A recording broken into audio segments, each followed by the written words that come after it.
Welcome back, dear devotees, to the GBC SPT page. My name is Deva Madhavadas, and I'm very happy this morning, or afternoon, wherever you may be, to have with us His Holiness Bhakti Rasayana Sagar Maharaj. Maharaj, welcome. My obeisances to you. Thank you. My dandavats. Wonderful to see you again, Deva Madhav Prabhu. Jai. I'm always happy to be able to speak with Maharaj. He's somebody that's taken good care of me over the years. And I especially appreciate his mood of bringing Krishna consciousness to all sections of society, seeing that Srila Prabhupada had a desire to do the same. And so Maharaj is vigorous in his preaching effort to try to reach different layers of the world and the global spiritual community. So we have a very appropriate topic for Maharaj to share with us on today, Achintya Bheda Abheda Tattva, the famous harmonization that Mahaprabhu created around the different ideas about how to approach divinity. So Maharaj, we'll get right into it. We'll let you kind of lay out for us a understanding of what this tattva is that Mahaprabhu gave and what is unique about it.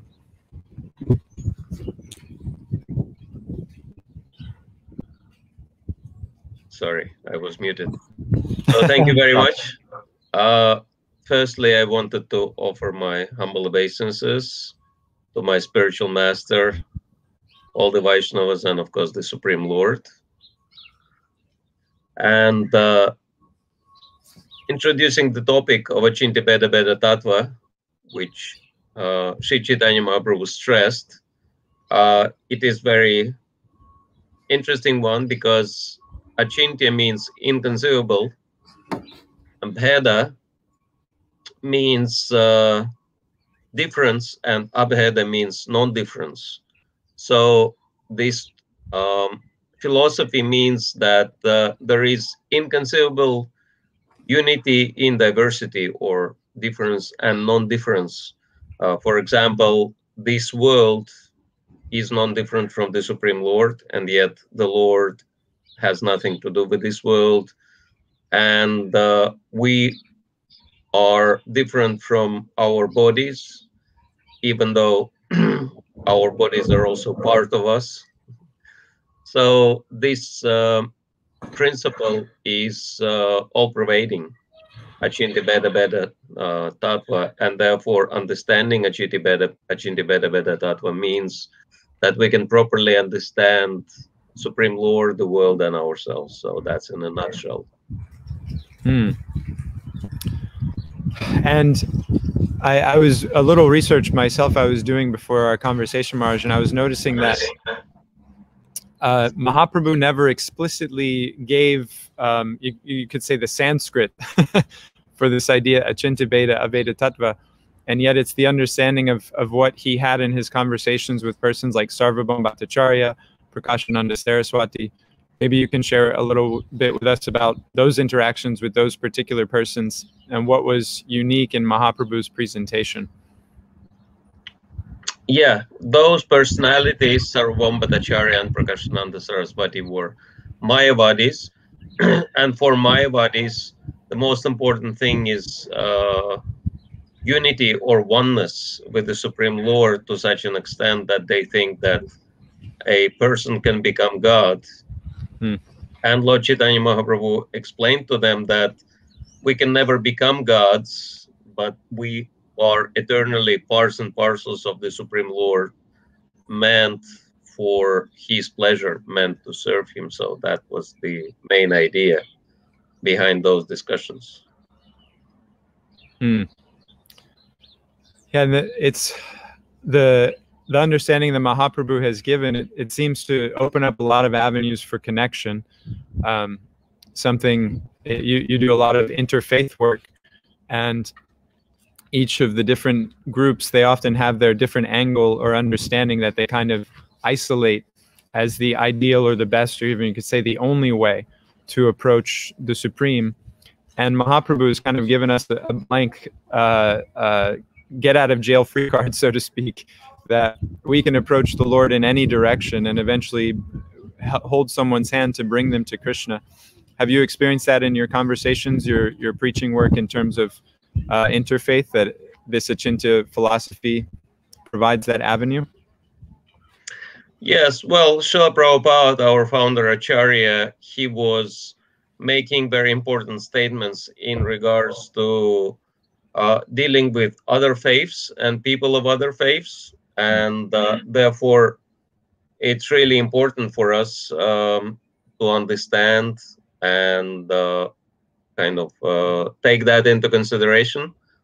And for example, in Srimad Bhagavatam, 4th canto, chapter 22, verse 24, wherein it is described what kind of character saintly personality is supposed to have, Srila Prabhupada describes in the purport. He says, another important point mentioned in this connection is anindaya. We should not criticize others' methods of religion. There are different types of religious systems operating under different qualities of material nature. Those operating in the modes of ignorance and passion cannot be as perfect as that system in the mode of goodness. In Bhagavad Gita, everything has been divided into 3 qualitative divisions. Therefore, religious systems are similarly categorized. When people are mostly under the modes of passion and ignorance, their system of religion will be of the same quality. A devotee, instead of criticizing such systems, will encourage the followers to stick to their principles so that gradually they can come to the platform of religion and goodness. Simply by criticizing them, a devotee's mind will be agitated. Thus, a devotee should tolerate and learn to stop agitation. So these are very important instructions of our Founder-Acharya, that we do not criticize people because they follow some kind of religion which is inferior to the ideal example, but we are encouraging those people to stick to their principles of religion and gradually advance spiritually. And I had a number of interesting encounters in my preaching, you can say, which helped me to realize how this principle works. For example, one time I came across one Muslim, and he said he was vegetarian, and I was very surprised. And I asked him how he became vegetarian, and he said that he practiced Islam very strictly since the age of 7. 5 times namaz and chanting Allah names on their beads, etc. And then he said he realized for improving in his spiritual practices, he must give up meat, fish, and eggs. He must become vegetarian. And then next thing, Krishna brought him to the workplace, which was nearby our restaurant in central London, next to the temple at Soho. And they started going to the temple restaurant, taking prasadam, because it was very convenient for him. And then I came across him at book distribution, and he took the book, and he said he will gladly read the book, and gave me a donation.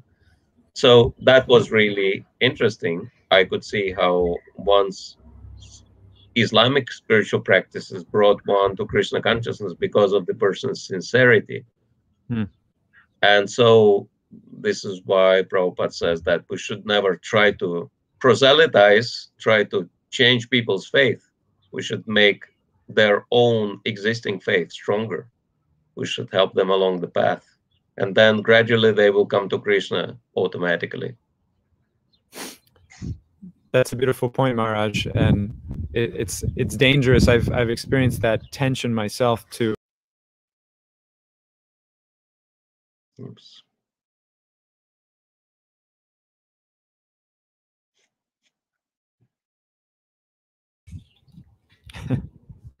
Sorry, we've lost you. We were explaining about something dangerous. Yeah, my Wi-Fi connection is the dangerous thing this morning, Maharaj. I don't know what's the problem, but I was actually going to ask a question about how to tread that line.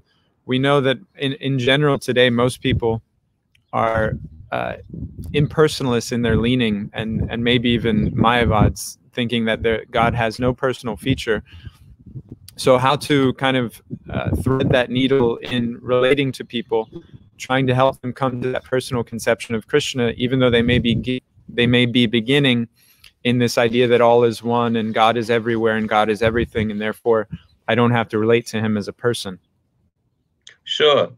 I think Sri Chaitanya Mahaprabhu gave us the best example dealing with the same personalities like Sarvabhauma and Prakashananda Saraswati, because Sarvabhauma, he defeated him not with arguments, but by careful listening to his Mayavad philosophy for 7 days and nights without any arguments. And after Sarvabhauma Acharya placed forward every single argument he had, now it was his turn to listen. And then Sri Chaitanya Mahaprabhu just humbly asked him, "Are you ready to listen to my side?" And then he said yes, and then he gave him Krishna consciousness. So he defeated him by, careful listening. And we can see how he defeated Prakashananda Saraswati at some point when they wanted, he sat at the place where people kept their shoes, and he didn't want to sit amongst those sannyasis. And when they were asking what happened, and he said, "I'm a very low class sannyasi. I'm not fit to sit with all of you." So he was defeating them with their humility. And when they knew that he is the same celebrated Nimai Pandit of Nadia, who defeated all the greatest pandits and scholars of the time, and when they asked him, "Why do you chant the holy name as sentimentalist?" he said, "Because my guru told me, don't try to study Vedanta, you are a fool. Better chant the holy name." So, comparing to who he was and what he was telling about himself, presenting himself as a fool. So he basically defeated them with their humility, which was completely unparalleled. So we can see that by being humble and by having very personal exchanges with people, we can really change their hearts. It was a beautiful point, Maharaj. I always appreciated that instance of Mahaprabhu sitting in the footwell and Prakashananda then inviting him out of that, saying, no, that you don't belong there. And in that moment, Prakashananda is actually defeated because he's refuting his own philosophy by seeing a difference between the footwell and sitting next to him. So what's that? It's amazing point. Thank you for sharing. Yeah, just to your point, that if we carry ourselves with that humility and kind of assurance of our own understanding and relationship with Krishna, then that's a powerful way to bring the other person through. This kind of segues also to another passion of yours, Maharaj, which is the first purpose of Srila Prabhupada's ISKCON. For those that may not remember, I have I have some of it pulled up here. I'm not able to show it all on the screen, but to systematically propagate spiritual knowledge to society at large and to educate all people in the techniques of spiritual life. And again, this Achintya Bheda Abheda Tattva kind of gives a direction to come at for any different kind of person. We know Srila Prabhupada wanted the scientists to be appreciative, other religionists, people who were in general indifferent to spiritual life. Everybody could have a walk in. What has been your experience, Maharaj, in advancing this particular purpose and maybe connecting it to this Achintya Bheda Abheda Tattva?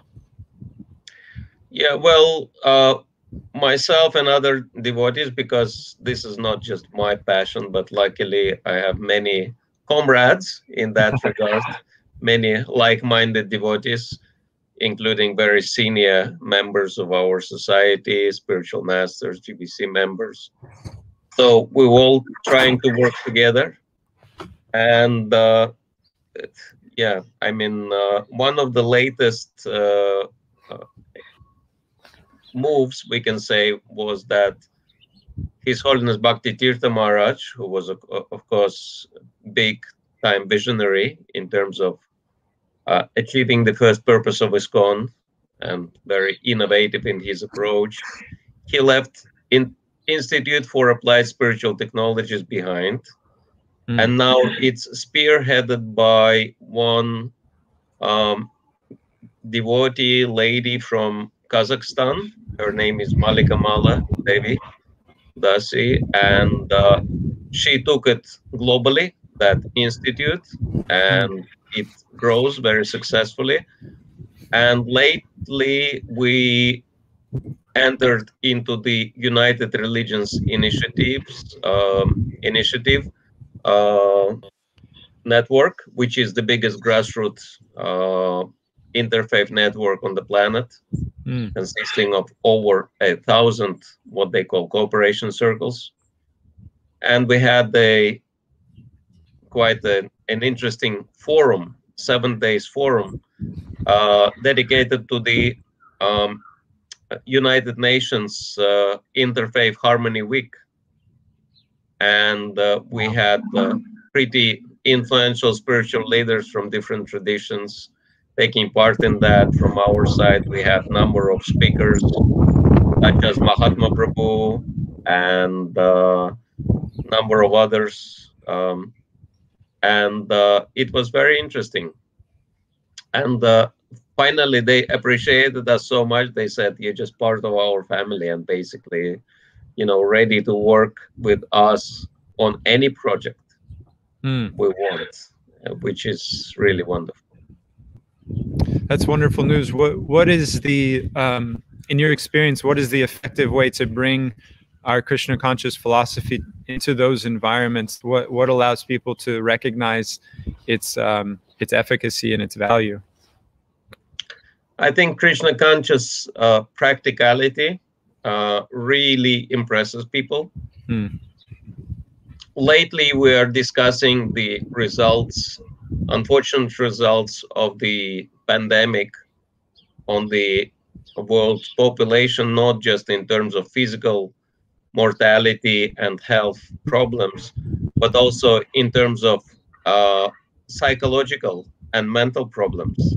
That, as we know, many people who were on ventilator for a long time, after that they experience a lot of disturbances due to water disbalance, right? Because everything depends on air circulations, especially our mental state. And, being for so long on ventilator just destroys one's psyche, like anything.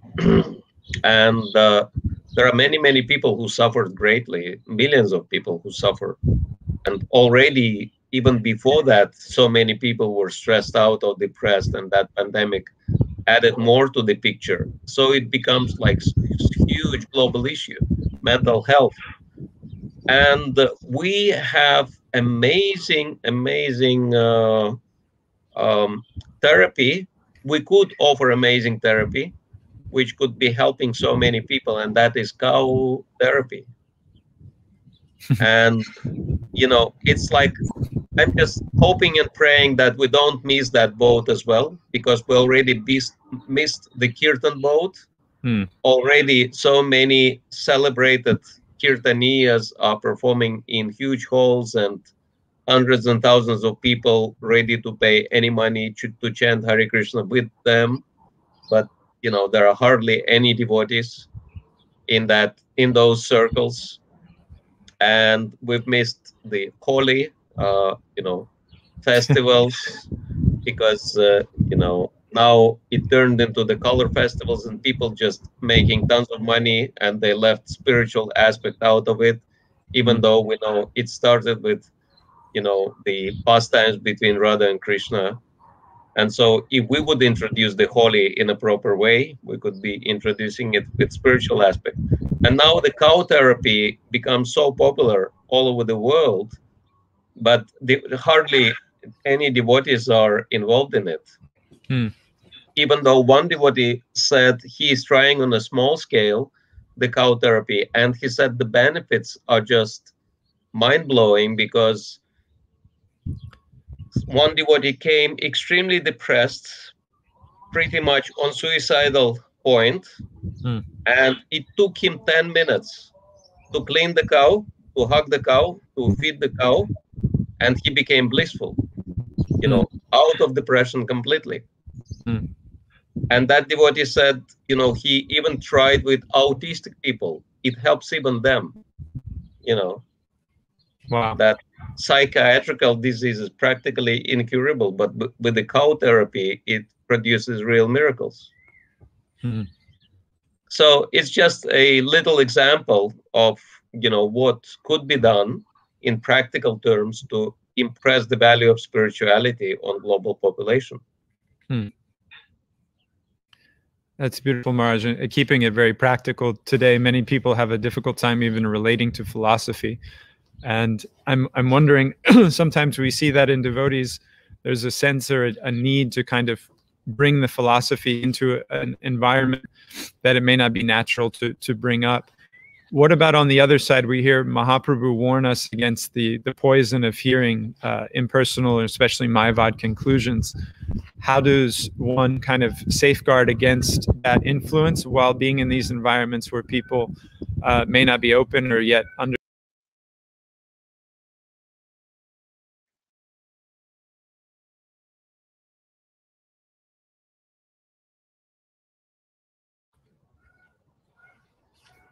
We've kind of lost you again for a few seconds, but I think I've got the gist of what you were saying anyway.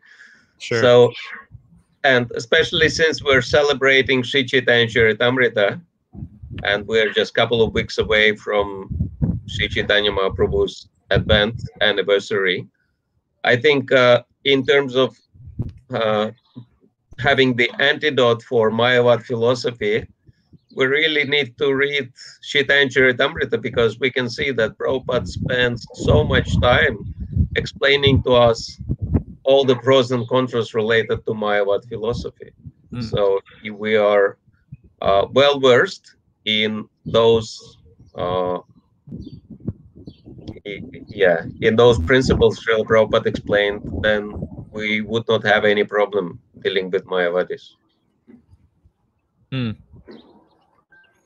It's often my experience also that calling people Mayavadis these days is giving them too much credit.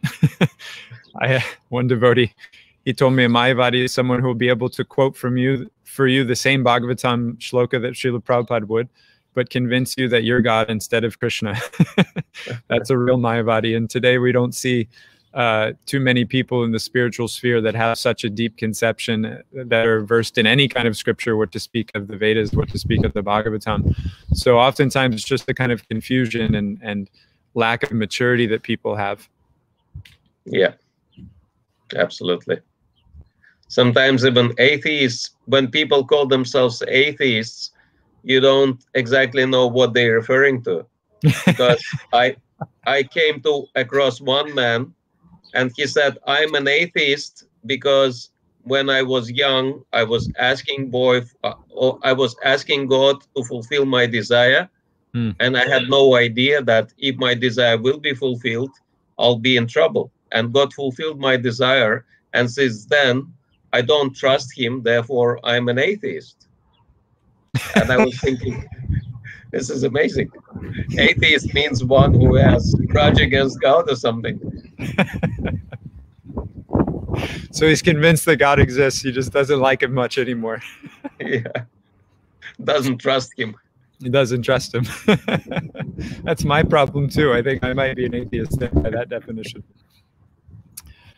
The other challenge I see, Maharaj, today is this idea, it's very popular, that everything is God, everyone is God, and so it's all good whatever I'm doing.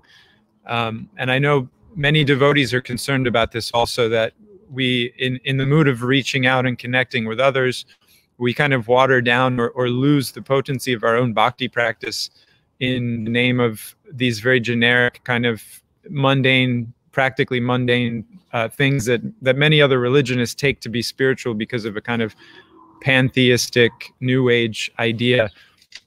What would you be able to say for us about how to keep that focus on Krishna even amidst those environments?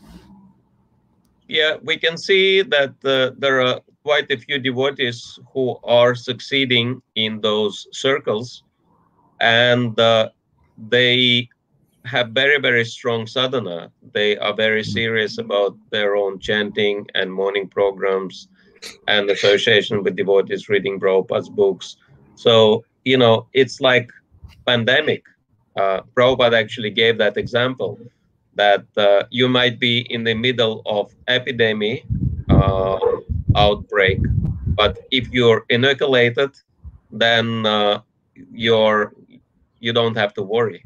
Or in terms of COVID-19, if you have strong antibodies in your body, you don't have to worry about people being sick around you. So in the same way, if we have very strong spiritual practice, and you know, I mean, we have to interact with all kinds of strange people anyway. So that's why it's always important for all of us. Hmm. I appreciate you making that point about our sadhana, that if that is strong, and that's my experience also, is that many devotees doing that kind of outreach and connection, they themselves have a very deep practice, and that's what protects them naturally and also gives them the enthusiasm to be able to go out and share something. Yeah.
Seems like our Deva Mata Prabhu is struggling with his Wi-Fi, so we'll pray for him to be able to come back soon. Hare Krishna, Krishna Krishna, Hare Hare, Hare Ram, Ram Ram, Hare Hare. Hare Krishna, Krishna Krishna, Hare Hare, Hare Ram, Hare Ram. Hare Krishna, Krishna Krishna, Hare Hare, Hare Ram, Krishna, Hare Krishna, Krishna Krishna, Hare Hare. Hare Ram, Ram, Hare Krishna, Krishna Krishna, Hare Hare. Hare Ram, Ram, Hare Krishna, Krishna Krishna, Hare Hare.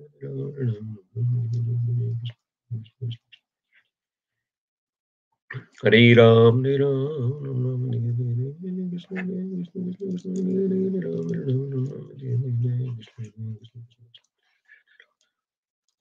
Hare Krishna, Krishna Hare Krishna, Krishna Krishna, Hare Hare, Hare Ram, Krishna Krishna, Hare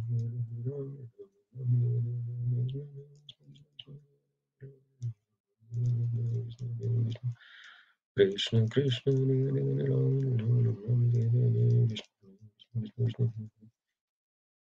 Ram, Hare Ram, Krishna Krishna, Hare Hare Ram,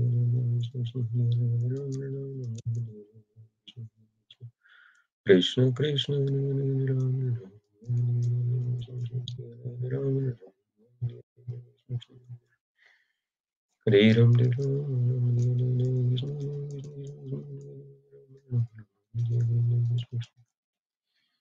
Hare Ram. Hare Ram, Hare Ram, Hare Krishna, Hare Krishna, Hare Ram, Krishna Krishna, Hare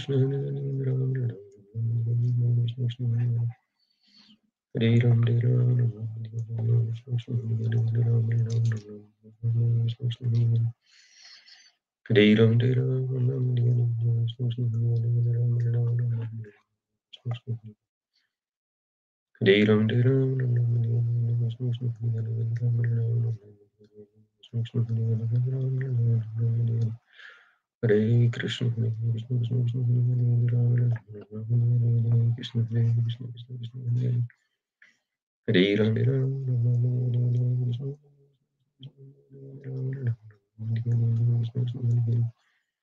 Hare Ram, Hare Ram, Krishna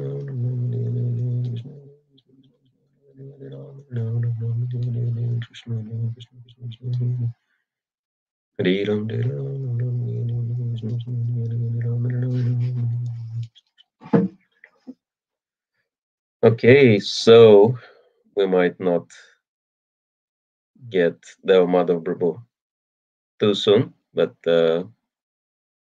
since you're all watching, we will try to say something about the topic we've started. And if you like, you can ask your questions on the comments. I can see them and I can answer them.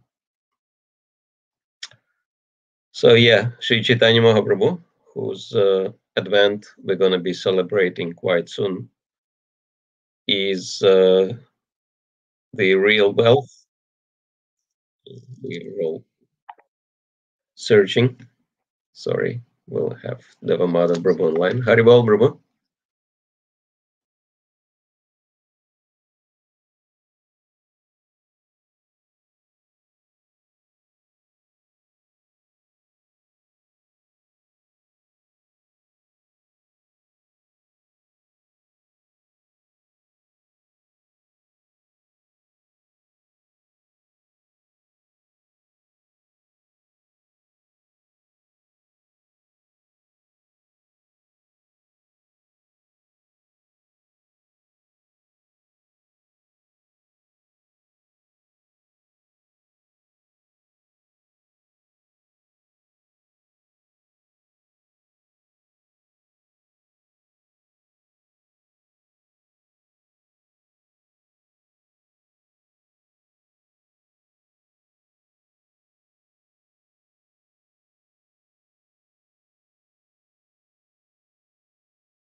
Okay, one moment. Okay.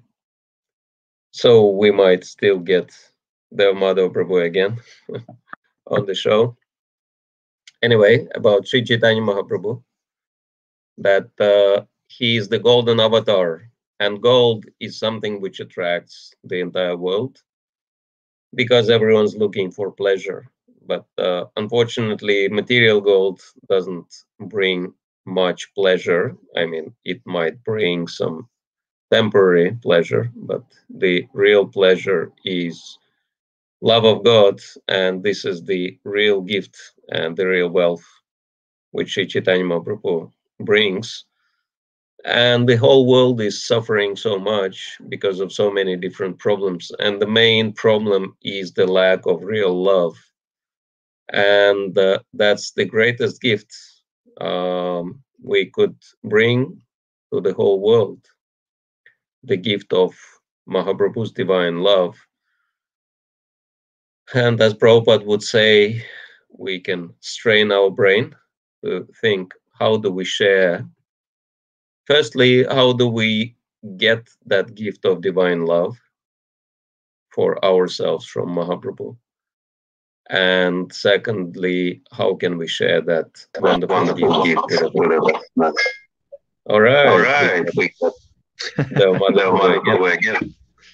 Haribol Maharaj, thank you for all your patience with my technical difficulties. Hare Krishna. Hare Krishna. What were you just sharing there, Maharaj? Well, I think there is an echo from my work. I think you have two devices at the same. Let's see. Oh, interesting. It's still echoing. Is that better? Let me see. Oh, there is still echo. You're muted yourself. Yeah, I muted to hopefully take away the echo. Is that better? If you have more than one device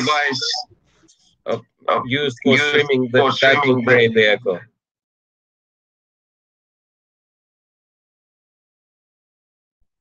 Okay, Maharaj, better you just take us home because I don't think it's in my cards today to be able to join you on the talk. I see. Anyway, maybe you can just ask a question and then mute yourself, and then I'll be answering the question. Let's work around like that. Sure. Well, one other consideration I had was how this Achintya philosophy can apply to the experience that, as you were mentioning, atheists have. And they might have some faith in the material energy and being able to connect them to a spiritual conception. Have you seen that kind of empowered understanding before? Well, dealing with atheists, I think they are like blank slate because, they don't believe in anything. And that's why if we give them something of real value, they would be able to appreciate Krishna consciousness. Actually, I had experience dealing with militant atheists, one group, and it was really interesting. And, they were trying to argue me on the basis of philosophical understanding. But then I started talking about my experiences in my spiritual life. And actually, a few of them, they wanted to become my followers on Facebook. Just from, because, it's like you lose nothing by trying spiritual practices, but you can gain tons. So, I mean, it's not the matter of philosophy so much dealing with atheists or even other people. It's the matter of life experiences. And so if we give them something tangible, if we offer them something tangible, no matter who they are, actually many atheists are telling that you give me something tangible, I'll take it.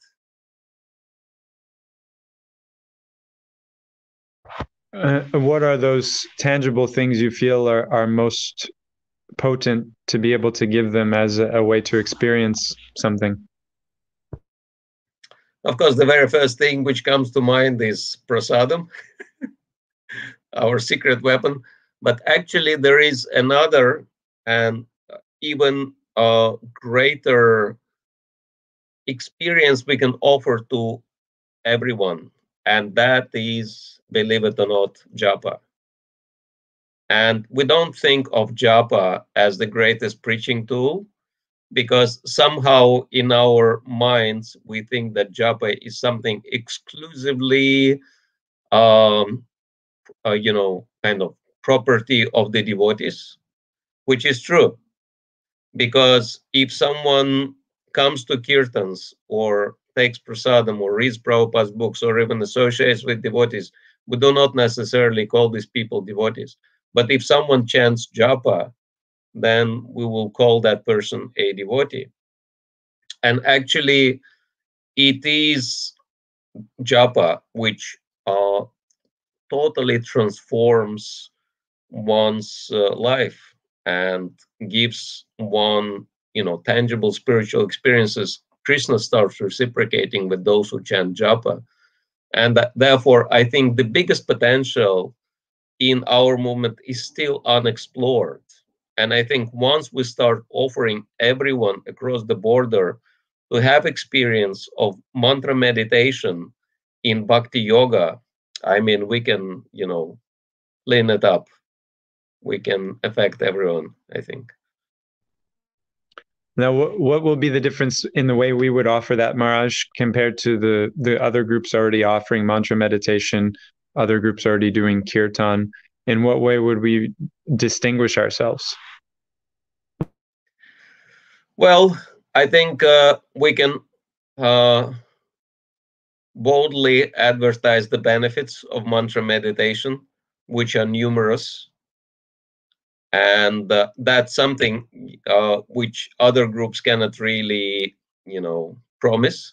But we could promise people, like real life transforming experience after they start chanting japa. And we actually had couple of, I suggested that to devotees in Moscow, that why don't we start japa workshops for everybody in Russia, and they got enthused by the idea.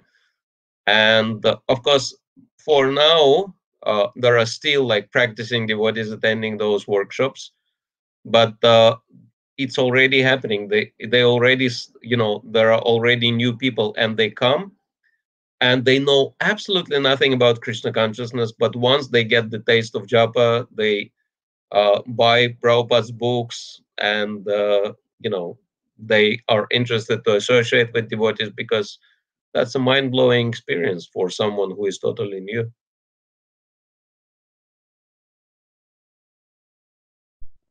Thank you, Maharaj. That's a very hopeful note to leave us on. I think if everyone were to take that idea forward, it would be very powerful.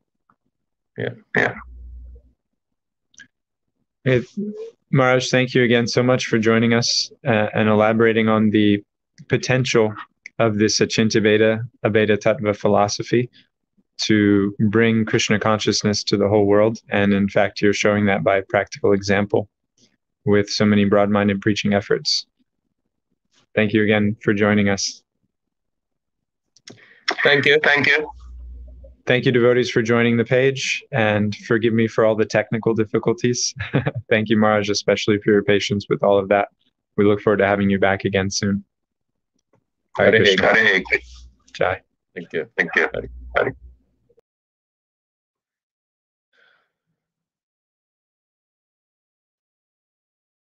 Hare Krishna.